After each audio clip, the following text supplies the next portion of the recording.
I would not consider myself a stupid person in any sense of the word, but I, like every person, am prone to stupid moments. That's why I decided not to go to school, but instead tried to start my own business, in which I would sell my own clothing brand that I was so sure was going to make me millions.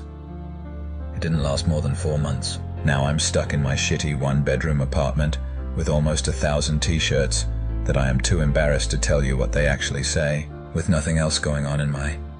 I just started looking for any job I could. But no one seemed to like the gap in the resume, so I had no offers. None. 0. Except for one. A weird sketch Indeed ad that simply said, driver. It provided no information besides that, which I honestly didn't think was possible for there to be so little on Indeed. But here it was. I assumed it was for a taxi driver, or a delivery driver. I was more than confident I could do that. I'd been driving since I was 15, so how hard could it be? With really nothing else to lose. I figured at the worst they would try to rob me. Unless they wanted my clothes, they weren't getting much. When they did ask if I wanted the job, I just took it. Then I was told to meet the guy on the edge of town tonight. I asked, what if I was busy? And he just responded, then no job.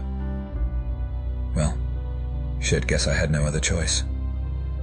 I don't know what I expected, but it definitely wasn't one dude standing next to a van. Great. I thought I'm gonna get robbed, murdered, or kidnapped. You Colton, said the shaggy-looking man with scruffy-looking brown hair and beard. He reeked of weed. Yep, that's me, I thought. Just get it over with, man. You're gonna be driving this van down that road. He pointed off to the left. Okay, where I'm driving it to? You'll know when you see it. Okay, well, you didn't really explain much about the job. I mean, I don't even know what the pay is. It ain't much. But I figure if you responded that you must really need money. I mean, you come out here in the middle of the night to meet a stranger with no prior information. He was right. Well, you haven't told me much. Am I delivering drugs? Why in the hell would I post a drug-running job on fucking Indeed? That's fair. You ask one more question, I'm revoking the offer. So either take these keys and get in the van, or get out of my face. Remember how I said prone to stupid decisions? This was one of them. I took the keys and got in the van. God, it smelled bad trying to grab the crank to roll down the window. But it didn't work. Oh, this is fun, I said, already regretting my choices. I checked what else was wrong with the van. The AC didn't work, but the heater did. Oh, cool. I needed that in the middle of the summer. The windshield wipers worked, but no fluid. The back seat had been torn out, and there was a gross-looking mattress in their place, as well as a duffel bag. I opened to check its contents, fully expecting the drugs to be in it. But instead, it had a couple of pairs of clothes weirdly in my size, some bottled water, and snack bars, as well as a flare gun and a med kit. I went back to checking the van. You know what did work? The radio, except it was stuck on one channel that only played Christian music. No offense to anyone who follows that religion and all. But I was not listening to that. I shut off the radio and put music on my phone. I looked over at the man, but he was gone. Was I really about to do this, I told myself. I guess I was, because I put the van into drive. I never got used to the feeling of driving at night, especially on country roads. As soon as you leave the city limits, you become suddenly aware of how dark nighttime is. The further you drive, the more and more the anxiety sets in. This was one road with no lines to keep you on one side, so I drove in the middle of the road until I saw someone coming on the left. Another fun thing about the road was just how bad it needed to be redone. It felt like I had to dodge a pothole every 40 feet or so. After driving for what felt like forever, but turned out to only be 43 minutes, I came on my first building, a small gas station with one pump. Upon seeing it, I began wondering how the hell I was going to fill up the van. I looked down to see the gas gauge was still on full, so that meant either this thing got pretty good gas mileage, or that the gas gauge was also broken. I felt like it was the second one. I pulled over in hopes that it sold air fresheners. The smell only seemed to get worse as I drove. I was more than willing to spend what little money I had left on one. The place was extremely worn down. It only had one pump and no diesel nozzle. There were water stains running down the building, and a small breeze kept shaking a piece of the sheet metal roof. It clanked against it, and for a few short seconds I stood there listening. This was enough to annoy me. felt bad for any workers. I pulled the door open, but it got stuck against the concrete, and I heard someone from inside yell, "You're gonna have to shimmy through." I feel like that had to break some sort of law or safety violation. I slowly made my way through the gap. My jacket got stuck about halfway through, in which I then had to pull it off from the door in the process, ripping a small hole in the side. I looked over at the worker. He had his face buried in a book, and it seemed like he was trying to ignore me. "You sell air fresheners?" "Auto section's at the back of the store next to the medicine section." I took that as a yes. The air fresheners were $7 for one. Talk about overpricing. I knew I only had like $12 left in my account. My credit cards were maxed out, and I drained my savings, so I knew I had nothing to fall back on. I checked my bank app to make sure I had the money I thought I had. To my surprise, I had more. Finally, something good. I had a whole $23 that I was about to completely blow at this random gas station. Still unsure if I was even getting paid for this. Why was I still driving? I mean, really, there was no job security here. I still don't even know what I'm delivering, or if I am even delivering something. Was I this desperate? Just then, like he was reading my mind, I looked down to see a text from Charlie. Wait, who was Charlie? "Don't worry, kid, you're getting paid. You already have been." I went into my deposits to see that $9 had been put into my account a couple of minutes before I came to the gas station. The memo just said from Charlie. So Charlie was the man who gave me the van. I'd put that part together. I had so many questions. Where did I get his number? I mean, I don't remember exchanging numbers. I don't remember learning his name or making a contact with him. I know I didn't give him any banking info. My mind was racing. I tried texting him back, but it just said undelivered. You know what, fuck it, I was still alive and getting paid, so I'm not asking any more questions. I picked up the air freshener and went to the counter. On the counter I saw some chargers, so I picked up one that goes into the lighter port. I at least wanted my phone if I was going to be driving for God knows how long. "How much for these?" The man picked up the items and scanned them. $13.78. I fished in my pocket for my wallet and put my card in the reader. "So you're actually real?" the man behind the counter said. "What is that supposed to mean?" "Don't worry about it," he said, shoving his face back in the book. What a weird interaction, I thought to myself on my way out. I got in the van and put up my new air fresheners. The man slapped the side of the van, startling me in the process. I opened the door to yell at him, but he cut me off. "Unless you pull into somewhere with people, stay in your damn car." He walked away before elaborating. I was half tempted to follow him, but I decided against it. I was back on the road. I decided to put on a YouTube video as I was getting sick of my music. It was a video of someone explaining the Waco siege, which I had already listened to a couple of times, but I liked the YouTuber, and he was slow between uploads. It got to the part where they accidentally lit the compound on fire. Just then, a large creature jumped out from the darkness, bailing in front of the van. I tried to swerve so as not to hit it, but I wasn't quick enough. The van collided with the creature, smacking it with the front, before it proceeded to roll over the top. I slammed on my brakes, stopping to catch my breath. My heart was pounding in my chest. I took a second breath and got out to inspect the damages on both the van and whatever I hit. The van was fine. Not even a scratch on it. What a tank. The animal was not fine. It was a deer. One of its antlers broke off in the impact, and its face did not seem to enjoy the asphalt. There was a small trail of blood where it skidded across the road. One of its legs was broken and was sticking in the wrong direction. "Oh shit, that thing is dead." I ate my words as I heard them huff. Now I felt like it was my obligation to put it out of its misery. I found a big enough rock on the side of the road to crush its head. Shuffling over with the heavy thing, I raised it as far up as I could and dropped it. The thing came down with a splat. Blood shot up from it and splattered on my face. "Welp," I said, wiping the blood off my face onto my jacket. I had done my civil duty. At least that's what I thought before the damn deer started squirming. Oh no, I had made it worse. It kicked and jumped, trying to get its head out from underneath the rock. I sat dumbfounded, trying to figure out if I should smash it with another rock or help it get the rock off. But just then, it stopped. I was thankful as it finally died. I ate my words again. The thing planted its 3 working legs. As it did, the 4th leg began to crack back into place.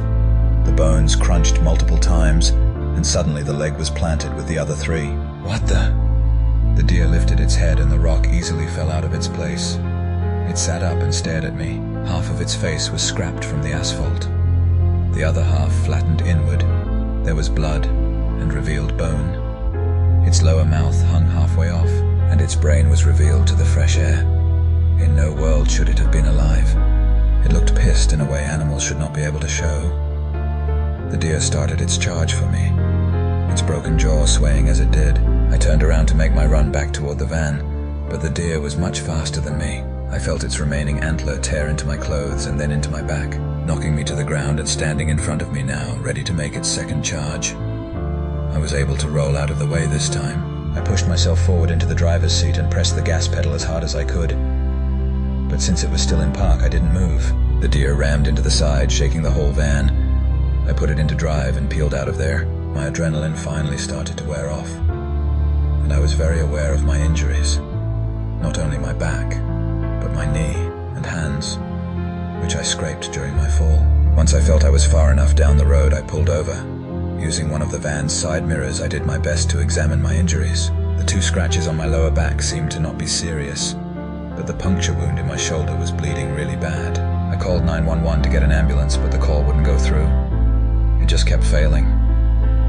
I knew I was going to have to drive myself to a hospital, and since I didn't want to die of blood loss, I saw one option. This was my first time doing stitches, so my solution was, well, I ended up on a WikiHow link, which as I'm typing this I realize was another stupid moment. I lacked most of the tools they used, so I had to just follow it as best I could. I took a needle and thread from the medkit and went at it. After poking the needle in my skin for the first time, I realized how fucking painful it was. I grabbed my shirt and rolled it up, so I had something to bite onto, and went through several painstaking minutes of stitching. By the end of it, all I wanted was to get blackout drunk. I applied some of the first aid cream, which was for minor cuts and scrapes and scratches over my wound. Probably wouldn't help much, but better than nothing. Then slapping a gauze and some medical tape on it. If you are wondering how I stitched the back of my shoulder in the dark, side mirror and dome light from the van, I won't elaborate further. I decided my temporary sketchy job wasn't worth my life, and started the 2-hour drive back towards town. I made my way around a bend in the road, and I was back in the same place I just stitched myself in. What the hell? I thought it was the same place. I flipped the van around and drove again in the opposite direction. Turned around again in the same place. I tried again and again and again, but I kept ending up in the exact same place. Even getting out a couple of times to find my blood on the road. I once again received a text. It was from Charlie. Keep driving. I texted him back asking who the hell he was and what kind of mind trick he was playing. But every text I sent didn't go through. I tried calling 911 again. I tried texting. I tried calling a friend, my old co-worker, and my dad. No call or text would go through. I tried Insta. I tried Snapchat and Facebook. Any app that would allow me to send a text. I tried even leaving comments on YouTube videos.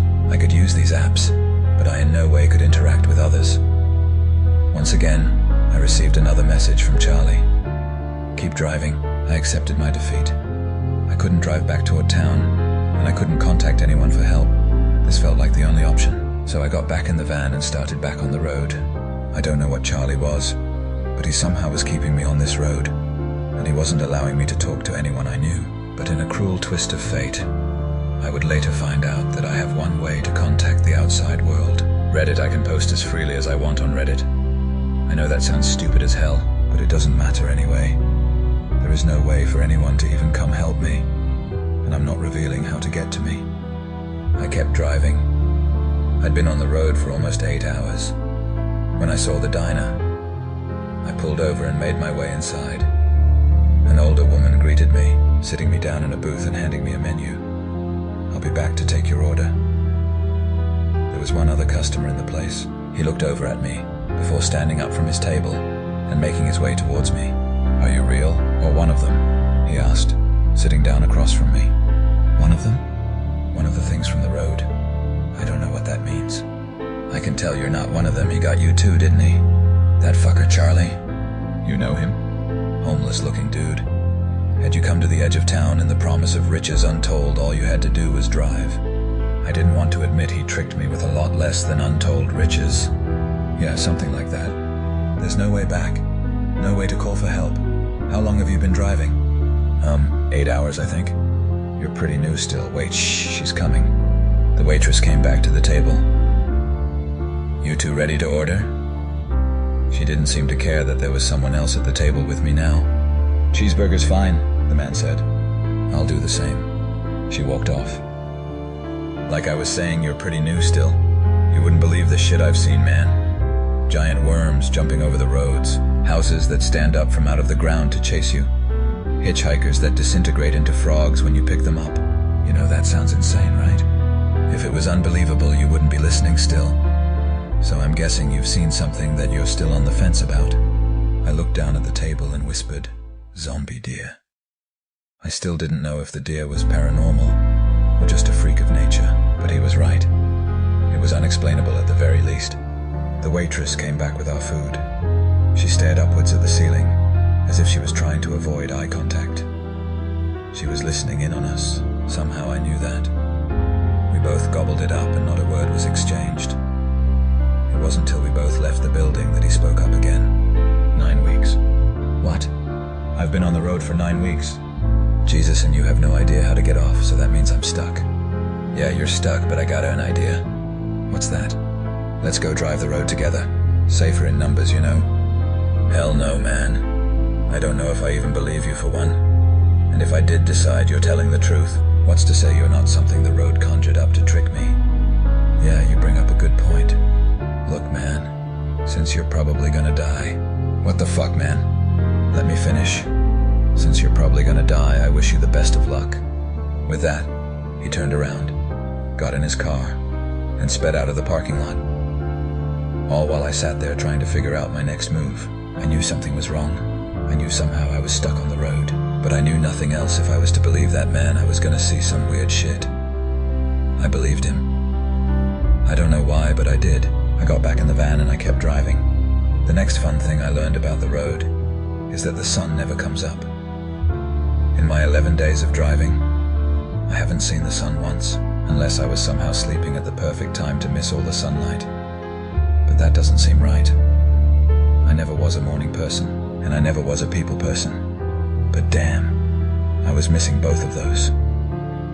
It makes you realize how much you took for granted: showers and hot food. I didn't get to finish my thought before the van was sent off the side of the road, causing it and me to tumble my head smack on the steering wheel, and I blacked out for a second. The van lay on its driver's side. I was hanging slightly above the window. I reached over to unbuckle myself, falling directly into the window. My whole body felt heavy. My poor stitch job showed. Blood trickled from my back and from a newly formed scratch on my forehead. I didn't have any time to worry about that. Whatever knocked the van off the road got closer now. I could hear its heavy steps moving through a nearby brush. I tried to push myself up, but new injuries began to present themselves. My ribs ached, and I couldn't put any weight on my leg. I pulled myself using the armrest on the driver's side. I stood using my good leg to hold myself up, reaching for the passenger side door, but the thing dented the door inward. No matter how hard I tried, it wasn't opening, all while it got closer. I tried the window, but of course, it wouldn't roll down. An arm crashed through the front window, piercing the seat behind me. I had to duck down, forcing myself between the front seats into the back of the van. Pain shot through my body as I crawled through. The mattress had been knocked out of its place, forcing me to crawl under it. The monster was away from the window, and I could hear it scratching the car to my right. I lay in place, hoping it didn't know where I was. Its arm pierced through the side just above me. I crawled quicker towards the back window. Relief washed over me upon seeing the glass was already broken. I made my way through it, and I finally saw outside the van. Forcing myself up through the gap, feeling how ruined my leg was, I placed all my weight on my other leg, trying to move as fast as I could. I turned to see the monster's arm was still stuck inside the van. It tried harder and harder to pull its arm out. I used my opportunity to put as much distance as I could between us. The monster yanked, pulling its arm from the van before screeching into the air. It stared at me with dark black eyes and pale skin. It walked on 2 legs and had 4 arms. One of the arms lay flat, unmoving, the same one it pulled from the van. It clasped its incredibly sharp teeth together before running towards me. It was so much faster. There was no way I could move quickly enough. It ran with its working arms in the air as it tried to come for me. It was bloated, wearing pants and a jacket. It was human enough. I was on the road before my good leg gave out. I collapsed upon it. I turned my head to see it standing feet from me, still screaming. But it stopped right in front of me, staring at the sky. For the first time since I started on the road, the sun was rising. The monster screeched one more time before turning around and running from the road into some brush. Soon it was far from my sight. I wasn't going to wait around for it to come finish the job. I hobbled down the road for a mile or so, which in my current condition took much longer than it should have. From behind I heard the noise of what sounded like a metal clacking together. When it got closer, I was able to figure out it was a car. It came right towards me and I prepared myself for whatever else the road was going to throw at me. The vehicle pulled over and a familiar face stepped out. The same man from the diner. "Holy shit, you're alive!" he yelled at me. I said nothing back, just hobbled over to the car, opened the passenger door and got in. He nodded and got into the driver's seat. We drove for 10 minutes before either of us said a word. "I saw your van and just assumed whatever did that got you. You left the diner before me." "Yeah, I stopped a little down the road and waited for you to pass.